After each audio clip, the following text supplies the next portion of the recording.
Makamu wa Rais Dr. Philip Mpango amesema serikali imeendelea kuwekeza kwenye elimu, ujuzi, teknolojia, ubunifu, michezo na utamaduni ili kuwajengea vijana uwezo.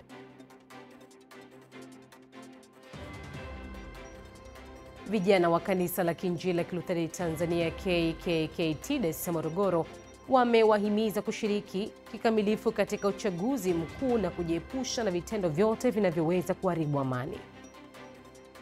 Taasisi ya kuzuia na kupambana na rushwa TAKUKURU mkoa wa Kigoma imekemea vikali wagombea wa nafasi za ubunge na udiwani wanaopita mitaani na kununua kadi au shahada za wapiga kura.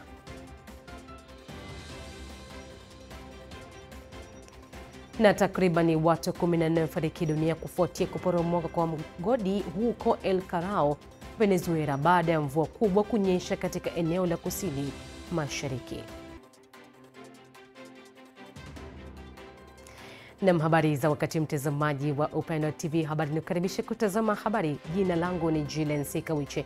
Nitakuletea hapa habari za kitaifa na habari kutoka mataifa mbalimbali, na hapo baadaye basi tutakujia hapa utabiri wa hali ya hewa kutoka Mamlaka ya Hali ya Hewa Tanzania TMA.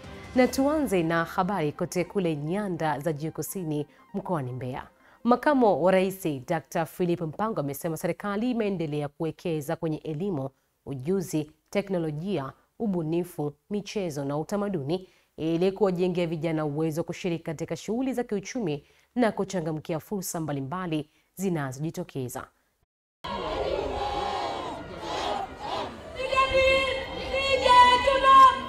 Maoni makali sana. Wito huo umetolewa na Makamu wa Rais wa Jamhuri ya Muungano wa Tanzania Dr. Philip Isidori Mpango wakati wa kilele cha mbio za Mwenge wa Uhuru zilizofanyika jijini Mbeya katika uwanja wa kumbukumbu Sokoine. Mwenge wa Uhuru ulipoasisiwa ulilenga kuidhihirishia dunia na kuonesha mfano kwa mataifa yaliyokuwa bado chini ya udhalimu wa kikoloni maana ya taifa huru na uwezo wetu wa kujitawala pasipo kuingiliwa na mtu yeyote. Maono haya ya Mwalimu yalikuwa sahihi na hasa kwa taifa lililokuwa ndiyo kwanza limejinasua kutoka katika makucha wa koloni, aliposema, na tumeimba hapa, sisi tumekwisha kuwasha mwenge na kuuweka juu ya mlima Kilimanjaro, umulike hata nje ya mipaka yetu, ulete matumaini pale ambapo hakuna matumaini, upendo mahali ambapo pana chuki, na heshima ambapo pamejaa dharau. Falsafa hii imekuwa dira ya mbio hizi za Mwenge kwa miaka yote, ikiendeleza dhamira ya kuhamasisha uzalendo na ujasiri wa kupambana na maovu katika jamii na kuleta amani, upendo, maendeleo na mshikamano katika taifa letu na hata mataifa mengine. Aidha, Waziri Mkuu Kassim Majaliwa amemwagiza Katibu Mkuu Ofisi ya Waziri Mkuu, Sera, Bunge na Uratibu kuandaa maudhui ya urithi yanayomhusisha baba wa taifa Mwalimu Julius Kambarage Nyerere ili kuyaweka katika maktaba na vyuo mbalimbali kwa lengo la kusomwa na wananchi ili kuelewa falsafa zake. Mheshimiwa Makamu wa Rais, naomba nitambue agizo lako la leo asubuhi ulilolitoa kwangu tukiwa kwenye kanisa Katoliki wakati wa misa maalum ya baba wa taifa juu ya kuhakikisha maudhui yaliyotolewa na Baba Askofu Gervas Nyaisonga kuhusu urithi aliotuachia baba wa taifa katika nyanja mbalimbali na unafikishwa kwa jamii kikamilifu ili Watanzania waweze kufahamu. Kufuatia agizo hilo, nami namwagiza Katibu Mkuu Ofisi ya Waziri Mkuu, Sera, Bunge na Uratibu ili aliratibu vizuri, alifikishe kwenye wizara husika kote pamoja na Zanzibar ili kuchipanywe machapisho muhimu yatakayokwenda kwenye maktaba mbalimbali, lakini pia kwenye vyuo ili aweze kutumika na Watanzania waelewe maudhui yaliyotolewa na Baba Askofu Gervas Nyaisonga.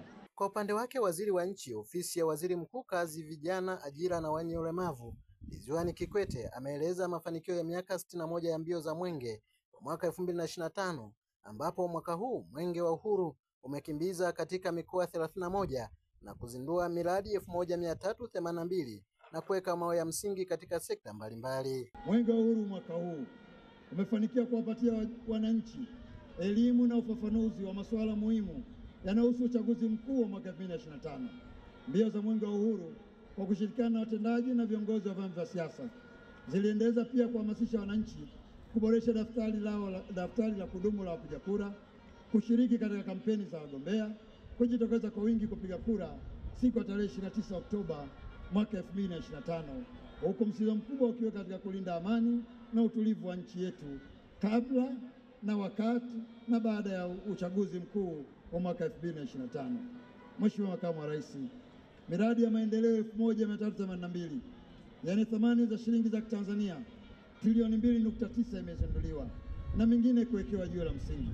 Miradi iliyofanywa kazi mwaka huu iliguswa sekta za kipaumbele katika eneo la elimu, afya, maji, barabara, viwanda, kilimo, utawala bora, uwekezaji, uhifadhi wa mazingira na uwezeshaji wa vijana kiuchumi. Msitizo mkubwa ukiwekwa katika mifumo ya kidijitali, hasa ule mfumo wa manunuzi yani NeST, katika utoaji wa zabuni na ununuzi wa huduma katika kila fedha ya umma inapotolewa kwenye miradi ya maendeleo nchini.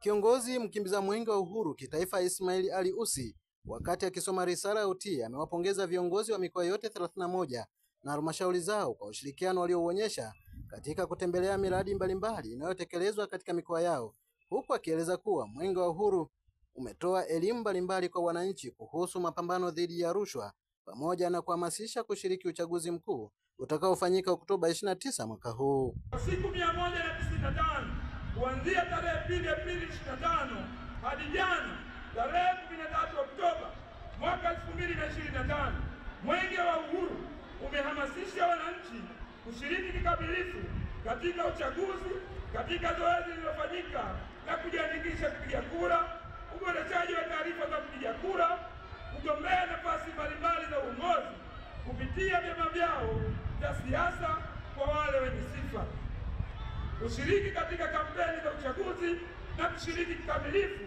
kupiga kura kwa amani na utulivu. Mheshimiwa Rais, wananchi wamehamasika na kuelewa umuhimu wa kutekeleza jukumu la kikatiba na kidemokrasia. Wameahidi kushiriki katika kampeni na kushiriki kupiga kura tarehe 29 Oktoba 2025 kama ilivyopangwa na Tume Huru ya Taifa ya Uchaguzi ya INEC pamoja na Tume ya Uchaguzi ya Zanzibar ZEI.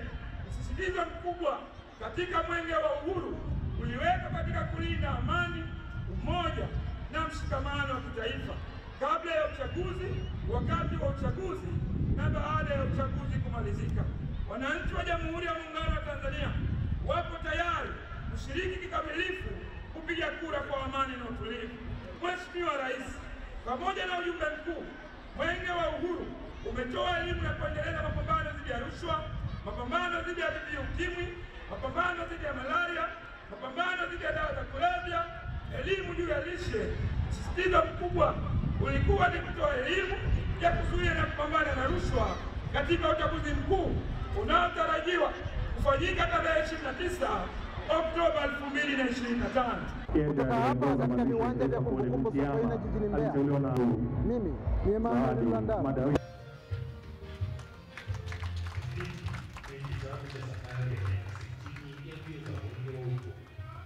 Haya basi, tukiwa tunamaliza kukumbuka miaka mingi ya kifo cha baba wa taifa Mwalimu Julius Kambarage Nyerere kutokea huko Mbeya, basi tuangazie habari nyingine kutoka kule Morogoro.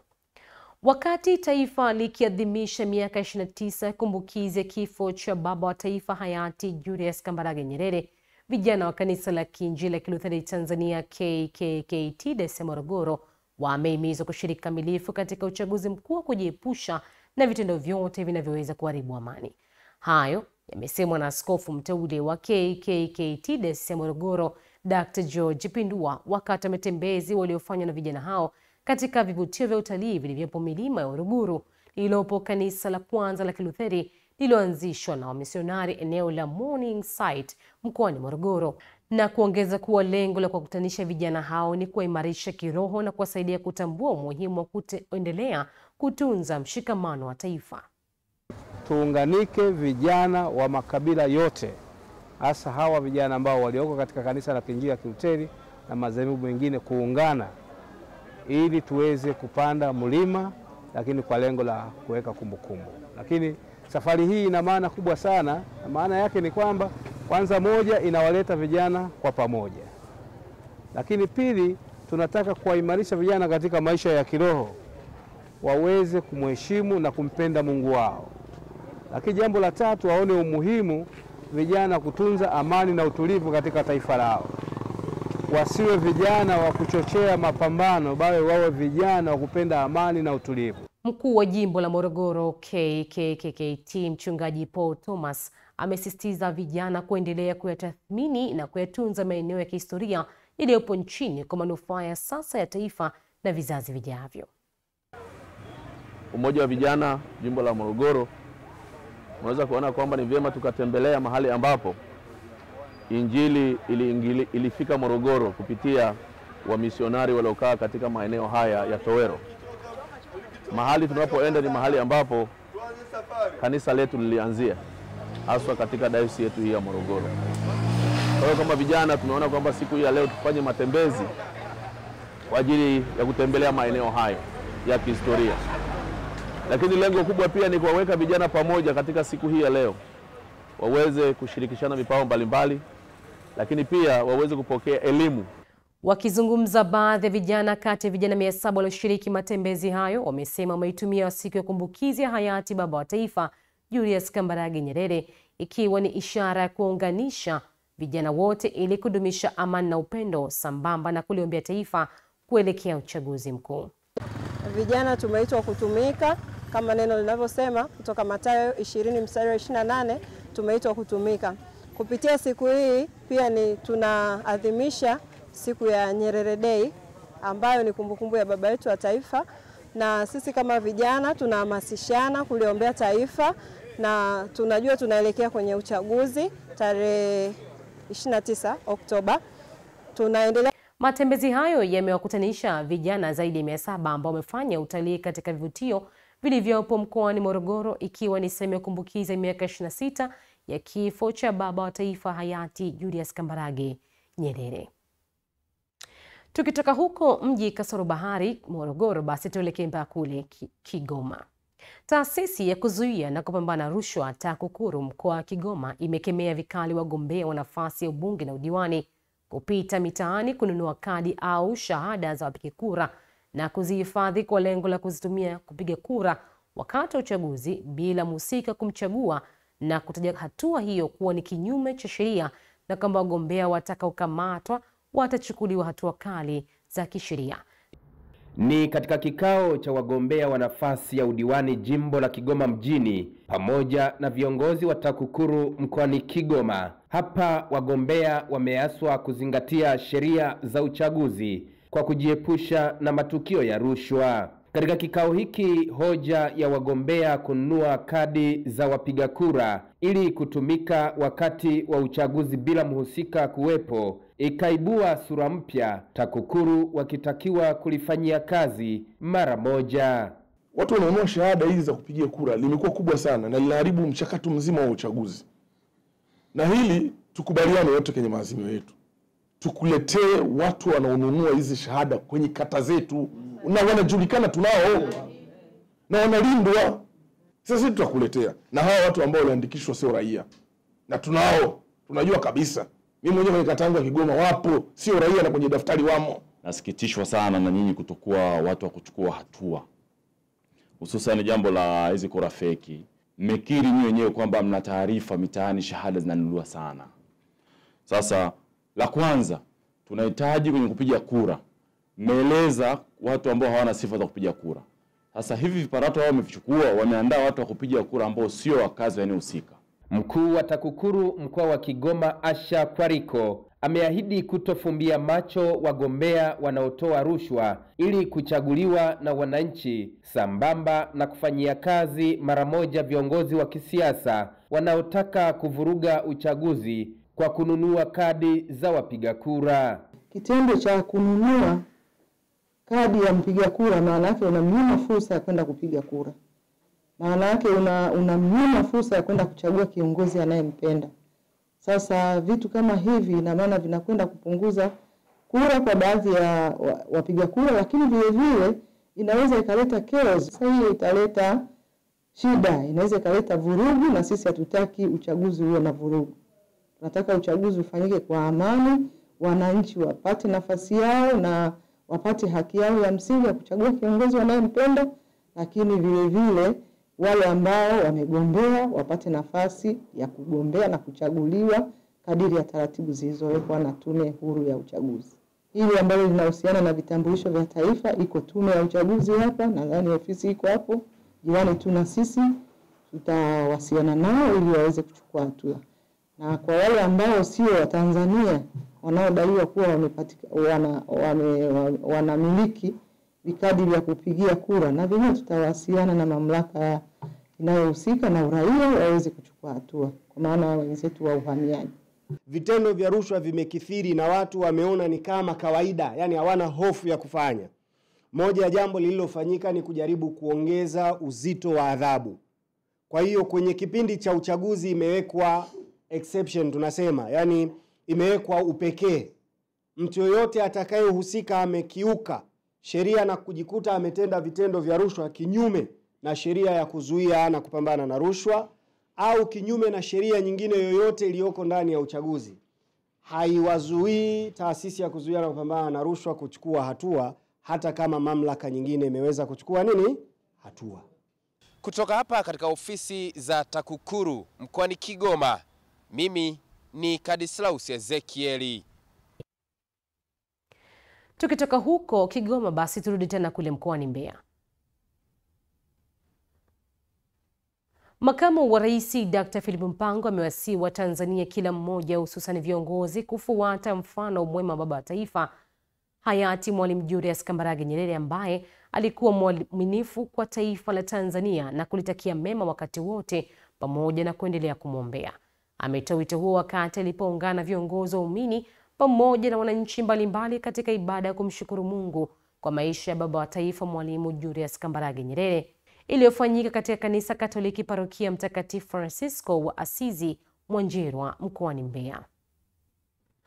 Ibada hiyo imeongozwa na Askofu Mkuu wa Jimbo Kuu Katoliki la Mbeya Mhashamu Gervas Nyaisonga, ambaye katika mahubiri yake amesema baba wa taifa alikuwa ni mtu aliyefuata maadili mema, ikiwemo mwenendo wa haki, huruma, unyenyekevu na uaminifu, pamoja na kuacha urithi wa kisiasa ambao unapaswa kuendelea kuenziwa. 39. Urithi aliotuachia Mwalimu ni ushahidi tosha kuwa alipania utakatifu. Ametuachia urithi mkubwa wa kisiasa tangu kuhangaikia uhuru wa taifa letu, akaingia hatua ya pili, muungano wa taifa letu, na pia akasimamia mageuzi ya kidemokrasia. Hata tulipoanza vyama vingi alitimiza wajibu wake ipasavyo. Askofu Mkuu Nyaisonga ameongeza kwamba Mwalimu Nyerere amesisitiza elimu kwa lengo la kuondoa ujinga na kuweza kujitegemea. Aliacha urithi wa utamaduni, hususan wa kusisitiza matumizi ya lugha ya Kiswahili, maadili na utu, na aliweka maslahi ya taifa mbele, ambazo ni hamasa kwa Watanzania kuendelea kuenziwa. Hakujitajirisha binafsi akiwa madarakani. Alipoona kuna ukengeufu, hakusita kutoa maoni yake kwa uwazi na ukweli. Mwalimu alituachia urithi wa kikanda na kimataifa. Alitoa mchango mkubwa katika ukombozi wa Afrika. Mfano, hakufurahi kuona kuna nchi za Afrika haziko huru. Aliumia na wana Msumbiji, wa Zimbabwe, Namibia, Afrika Kusini na kwingineko. Na turejee hapa jijini Dar es Salaam. Watanzania wameendelea kuhimizwa umuhimu wa kula vyakula vyenye virutubisho mbalimbali ili kuondokana na ongezeko la magonjwa yasiyo ya kuambukizwa. Mungu mwenye enzi Baba wa rehema ameturumia akamtoa mwanawake wa pekee atufie msalabani.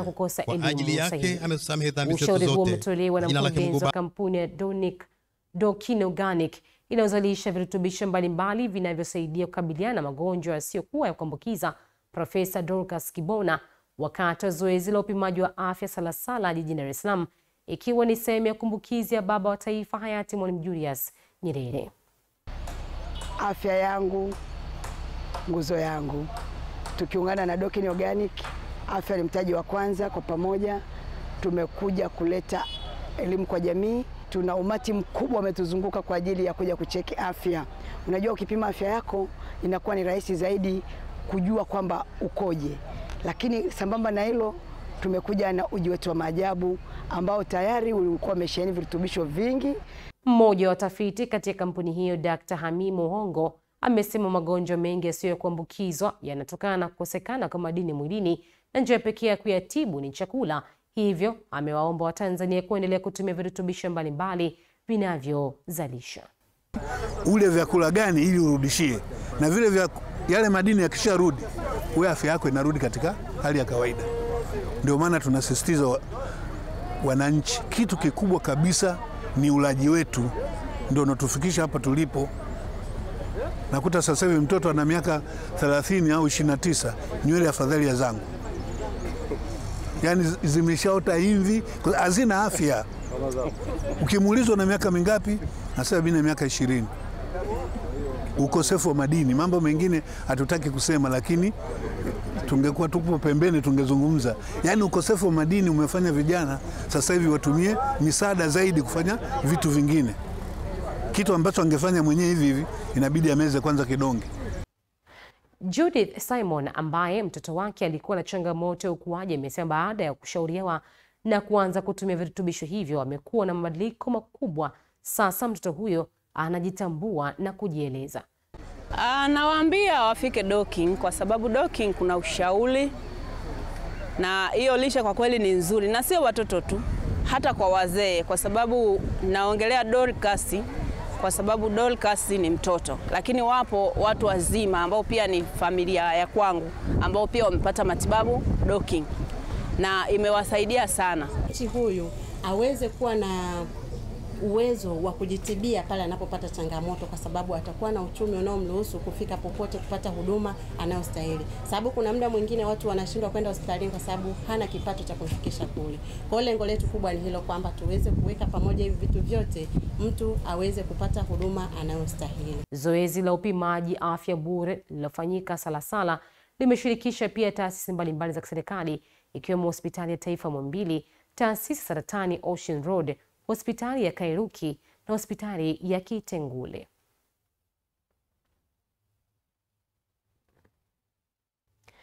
Tukitoka hapa Dar es Salaam, basi tuangazie habari tena kule mkoani Pwani. Kanisa Katoliki nchini limesema taifa linapomwenzi muasisi wa taifa hayati Julius Kambarage Nyerere lililoidhinishwa na matukio ya utekaji yanayoendelea katika maeneo mbalimbali pamoja na mchakato wa uchaguzi mkuu unaoendelea kutokana na umuhimu wake wa mustakabali wa taifa. Ujumbe huo umetolewa na mwenyekiti wa kamati ya haki na amani ya kanisa hilo ambaye ni askofu mkuu wa jimbo kuu la Dar es Salaam, Asham Jude Theodorus Raichi, wakati akihubiri katika misa takatifu ya hija ya wanaume wa kanisa hilo kuwategemeza masista wa shirika la wadada wadogo Visiga mkoani Pwani, ambapo amesema pamoja na watu kupotea, mamlaka zote jukumu la kushughulikia bado hazichukui hatua kikamilifu. Walipaswa kuonyesha uwezo na moyo wa kuwashinda watekaji na wauaji.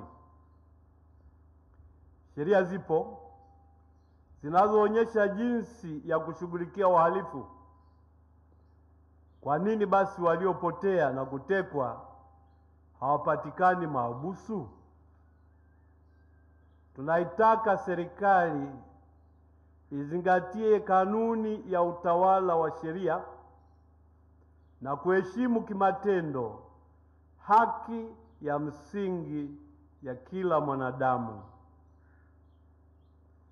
Kuelekea uchaguzi mkuu, tunawaomba raia wote kuongozwa na dhamiri iliyo safi, iliyo hai na yenye kuongozwa na ukweli halisi, wenye kuzingatia hofu ya Mungu, utu wa mtu, historia nzuri ya taifa letu, umoja na mshikamano wa taifa letu. Aidha, amesema kuelekea uchaguzi mkuu amewaomba Watanzania wote kuongozwa na dhamira safi ya kumwomba Mungu ili wafanye maamuzi sahihi, kujiepusha na viongozi wanaotumia nguvu na rushwa kutokana na kuchaguliwa, na badala yake kupata viongozi wanaofanya tafakari, wakiongoza na unyenyekevu ili kuleta maridhiano katika taifa, ikiwa ni pamoja na kuhakikisha wanawasikiliza watu wanaolalamika kuhusu kasoro za uchaguzi. Na hivyo dhamiri hii ni mahali pa kila mwanadamu kupima na kufanya maamuzi yanayobeba hadhi ya utu na kuwajibika kwake mbele ya Mungu. Mpiga kura na mpigiwa kura mnaalikwa kuheshimu dhamiri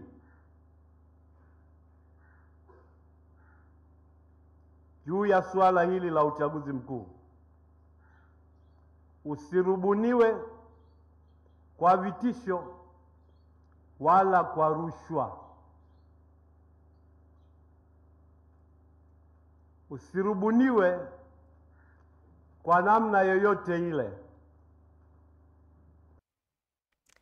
Kule mkoani Manyara, hospitali ya kanisa la Kiinjili la Kilutheri Tanzania Dayosisi ya Mbulu Haydom Lutheran Hospital kwa kushirikiana na kituo cha huduma jumuisha ukarabati jamii Tanzania CCBRT imeandaa wiki ya ufuatiliaji wa watoto wenye kichwa kikubwa na mgongo wazi, ikiwa na lengo la kuboresha huduma za afya, elimu na ustawi wa watoto wanaoishi na changamoto hizo pamoja na familia zao. Akizungumza kuhusu maandalizi ya wiki hiyo, afisa mtaalamu wa tiba ya utengamao wa hospitali ya Haydom, Dr. Henry Tauli, amesema shughuli hizo zitahusisha tathmini za kitibabu, elimu ya afya, utoaji wa viti mwendo, matengenezo ya viti vilivyoharibika, pamoja na mafunzo ubunifu kwa wazazi ili kuwezesha kiuchumi. Hospitali ya Kilutheri Haydom ambayo iko Dayosisi ya Mbulu tumeandaa CIC week kwa watoto wa kichwa kubwa na mgongo wazi, intermittent catheterization. Maana yake inalenga watoto wale wenye kichwa kikubwa na mgongo wazi. Kwa hiyo kwa wiki hii nzima tutakuwa na mafunzo kwa ajili ya wazazi, hasa lengo ni wazazi. Na lengo hasa ni kuwafundisha namna gani wazazi wale watatoa mkojo na watatoa kwa lugha ya Kiswahili watatoa kinyesi kwa wale watoto. Maana kwamba wale watoto kuna wengine ambao hawawezi kumudu kuzuia ile kinyesi na mkojo. Kwa hiyo tunawafundisha kwa njia mbalimbali kwa kutumia vifaa kama mipira ya mkojo, mipira ya kutolea kinyesi. Kwa wiki nzima tutakuwa na shughuli. Amesema wiki hiyo inalenga kuwafikia zaidi ya watoto 100 kutoka maeneo mbalimbali ya mkoa wa Manyara na mikoa jirani, ikiwa ni sehemu ya juhudi endelevu za hospitali hiyo katika kuboresha maisha ya watoto wenye kichwa kikubwa na mgongo wazi nchini. Tiba watakazo kwenda kupata, kwanza watapata elimu ya namna nini maana ya kichwa kubwa na mgongo wazi kwa wazazi. Lakini kwa watoto pia tumejiandaa kwamba madaktari kwa upande wa mifupa wataenda kutoa huduma, hasa kuangalia tunaita miguu fundo. Kuna wale wengine ambao wana ulemavu wataenda kupata kiti mwendo tunaita wheelchair, na mengine watoto wengine ambao wanahitaji operation, hasa kwa wale kichwa kikubwa wataenda kufanyia upasuaji wa kuweka mpira kichwani tunaita VP shunt, na kwa wale wa mgongo wazi pia watakaoonekana watafanyia upasuaji wa kuweza kuziba ile tunaita mgongo wazi. Kambi hii ambayo imeanza tangia tarehe 13 mpaka tarehe 17, huduma zote ambazo wagonjwa watapata ni vipimo pamoja na matibabu. Kwa upande wa vipimo, vyote watakaofanyia watoto hawa ni bure. Lakini kwa upande wa matibabu, yule mhusika au mzazi atagharimika kutoa kiasi fulani au sehemu asilimia fulani kugharimikia huduma pale ambapo itabidi daktari atakavyoona kama anahitaji hiyo huduma hiyo. upande wake, mkuu wa huduma za utengamao kutoka kituo cha huduma jumuishi za ukarabati jamii Tanzania CCBRT mkoa wa Kilimanjaro, Sabas Kimario, amesema taasisi hiyo itashiriki katika wiki hiyo kwa kutoa karabati vitimwendo kwa watoto wenye uhitaji maalum, ikiwa ni sehemu ya ushirikiano wao na hospitali Haydom katika kuboresha huduma kwa watoto wenye ulemavu wa kuzaliwa. Tuna wiki ya watoto wenye mgongo wazi na kichwa kikubwa, na CCBRT mahusiano yetu kwa wiki hii ni kuhakikisha kwa wale ambao sasa wana uhitaji wa kupewa vitimwendo ili waweze kujongea na ili waweze kuboresha afya zao, basi tuhakikishe tunawapatia. Tunatarajia kupata watoto takriban kati ya 8 mpaka 10 ambao wataweza kufaidika na kupata vitimwendo vipya, na nimeambatana pia na wataalamu wenzangu ambao ni wheelchair technologist. Kwa hiyo kazi yetu kubwa ni kuhakikisha tunafanya uchunguzi, tunafanya vipimo, tunafanya prescription kuwa ni wheelchair aina gani itakaowafaa watoto hao, ili tuendelee kuboresha afya zao kwa sababu ya changamoto walizokuwa nazo. Tukiwapa wheelchairs au vitimwendo ambavyo sio sahihi, basi wanaweza wakapata changamoto nyingi za kiafya. Baadhi ya wananchi wa wilaya Mbulu wameelezea umuhimu wa mpango huo, wakisema utapunguza changamoto za upatikanaji wa huduma za kibingwa ambazo mara nyingi hupatikana katika miji mikubwa. Wameongeza kuwa hatua hiyo itarahisisha upatikanaji wa vifaa tiba kwa watoto wenye ulemavu. Hii inasaidia sana kuleta elimu kwa jamii, lakini pia kwa wazazi, kwa sababu tunajua ni jinsi gani ya kujiweka safi na kujitunza, kwa maana ya kwamba kutumia vifaa saidizi tunavyopewa. Lakini pia wiki hii inatengeneza uelewa kwa jamii jinsi ya kuishi na watoto wenye kichwa kikubwa na mgongo wazi, chakula, lishe, mazoezi, lakini pia ni wiki ambayo tunapewa vifaa saidizi kwa maana ya kwamba wheelchair na mazoezi ya viungo. Manufaa kwa jamii, kwa mfano kuhusiana na familia zetu mbalimbali ambao kila mmoja anatoka kwenye lake tofauti, bado wengi wana imani kwamba mtu ambaye anazaliwa na kichwa kikubwa na mgongo wazi hawezi kutibika, na pengine humkatisha yule aliyempata yule mtoto kuwa anaweza akafa kwa sababu matibabu yake hamna. Lakini kwa bahati nzuri matibabu yapo na yanatibika. Hospitali ya hapa Haydom ndio mojawapo ya hospitali ambazo zinatibu hayo magonjwa ya kuwa na mgongo wazi pamoja na kichwa kikubwa. Wiki hiyo ya ufuatiliaji inatarajiwa kuanza Oktoba 15 hadi Oktoba 17, 2025 katika hospitali Haydom Lutherani, ikihusisha pia kampeni za uhamasishaji na elimu kwa jamii kuhusu afya ya watoto na umuhimu wa huduma za ufuatiliaji wa mapema. Nikiripoti kutoka hapa mkoani Manyara, mimi ni James Stanley, Upendo TV. Mfumuko wa bei na namna inavyosimamia fedha za miradi zilizotolewa na taasisi hiyo kwa ajili ya utekelezaji wa miradi mbalimbali ya maendeleo. Pongezi hizo zimetolewa kwa nyakati tofauti na mkurugenzi mtendaji wa shirika la fedha la kimataifa IMF anayesimamia idara ya Afrika Abebe Selassie na mkurugenzi mtendaji wa kundi la kwanza la nchi za Afrika na wa shirika hilo Adrian Ubise walipokutana na kufanya mazungumzo na ujumbe wa Tanzania walioshiriki mikutano mwaka ya shirika la fedha la kimataifa na Benki ya Dunia. I think Tanzania does have a very good track record of good implementation on good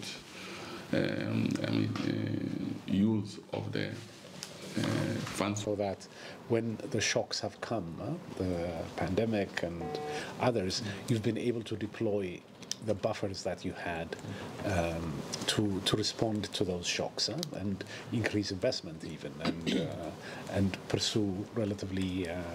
Akizungumza katika mkutano huo, kiongozi wa ujumbe wa Tanzania, katibu mkuu Wizara ya Fedha, Dr. Natueli Mari Mwamba, amesema kuwa uchumi wa Tanzania umeendelea kuimarika katika robo ya kwanza ya mwaka wa fedha 2025-2026 kwa kufikia 5.8% ikilinganishwa na ukuaji wa 5.2% katika kipindi kama hicho katika mwaka wa fedha uliopita mwaka 2024.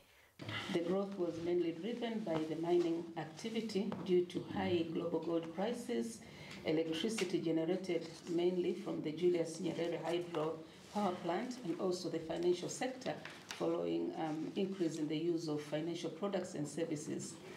Mikutano hiyo ya uwili bilateral meetings imewashirikisha pia gavana Benki Kuu ya Tanzania Emmanuel Tutuba Katibu Mkuu Ofisi ya Rais, Fedha na Mipango Zanzibar, na Dr. Juma Malik Akil, na balozi wa Tanzania nchini Marekani Dr. Elsie Kanza, pamoja na maafisa wengine waandamizi wa serikali.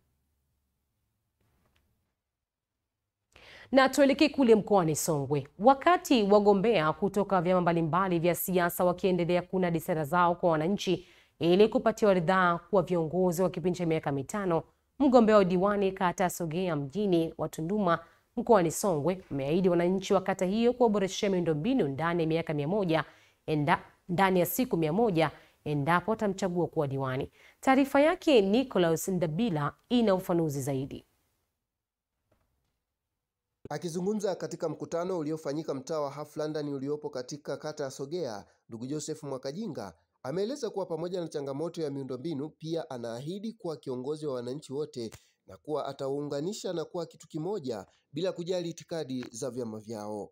Mkinichagua na Half London siku 100 baada ya kuapisha ndugu Joseph Mwakajinga, kilele litaanza pale mshoni, linakwenda hapo sokoni, halinaanzia kwa Toyota, linaanzia huku, linakwenda huku, linakwenda kuwa diwani wa Chadema, linakwenda kuwa diwani wa ACT, linakwenda kuwa diwani wa CUF, linakwenda kuwa diwani wa Chama cha Mapinduzi, linakwenda kuwa diwani wa wananchi wasiokuwa na njaa, diwani wa wananchi. Hapa hicho sawa, niko mimi kama dume, hakuna. Tunataka kuwatumikia wananchi hawa waliokata tamaa hawa ambao kimsingi kila siku wanalia na serikali yao. Kajinga ameongeza kuwa wananchi wana kila sababu ya kujitokeza na kushiriki haki yao ya msingi ya kupiga kura na kumchagua kiongozi wa mtakaye, kwani amekiri kuridhishwa na maboresho makubwa yaliyofanyika katika tume huru ya uchaguzi. Naishukuru tume ya uchaguzi ya Tanzania, imefanya reform nzuri sana. Mimi kama Joseph Mwakajinga, mgombea wa chama cha Chauma, nimeridhishwa vizuri sana na nimewasisitiza wananchi wajitokeze kupiga kura ya rais, mbunge na kumchagua Joseph Mwakajinga. Safari hii wana Half London, nataka niwaambie, hatuchagui chama, tunachagua mtu. Aidha, Michael Mwamlima ambaye ni mgombea wa udiwani kata ya Magamba kupitia Chauma ameeleza kuwa wananchi wa Sogea hawapaswi kufanya tena makosa ya kuwachagua viongozi wasio waadilifu na wachapakazi, badala yake wachague viongozi watakao wasemea changamoto zao kwa serikali. Ndugu zangu, binadamu yeyote anapotea njia wakati wa kwenda, lakini sio wakati wa kurudi. Nataka niwaeleze wananchi, tai inayopiga kelele ndio wanayoweka girisi. Kama tai haipigi kelele, haiwezi kuwekwa girisi. Nataka niwaambie, mtakapomchagua Joseph Mwakajinga kuwa diwani wa kata ya Sogea, atakuwa anapiga kelele kwa ajili yenu na mtayaona maendeleo. Huyu ndiye diwani pekee atakayesimama kutetea vikundi vya wakina mama mliodanganywa kwa muda mrefu. Rebeka Mboya ambaye ameeleza kuwa hali ya mitaa ya Sogea hairidhishi kutokana na uwepo wa vumbi, hivyo wananchi wanapaswa kuchagua maendeleo kwa kumchagua mgombea udiwani kupitia Chauma ili kuleta mabadiliko katika kata hiyo. Vumbi, unapangua unapendeza, lakini umetembea tu wachache umechafuka. Kwani wananchi wa Sogea mnaridhika na vumbi? Najua mna akili timamu, najua mna upendo mkubwa kwa Joseph, mnamfahamu ni mtoto wenu anayepambana kwenye kata hii. Naomba mpe kura zote Joseph Mwakajinga, atakuwa ni kiongozi wa wananchi wote, sio kiongozi wa Chauma. Nikiripoti kutoka hapa mkoani Songwe, Nicholas Ndabila, Upendo. Tupate mapumziko mafupi, kisha nitakaporejea hapa basi itakuwa ni habari za kimataifa. Tafadhali usiondoke.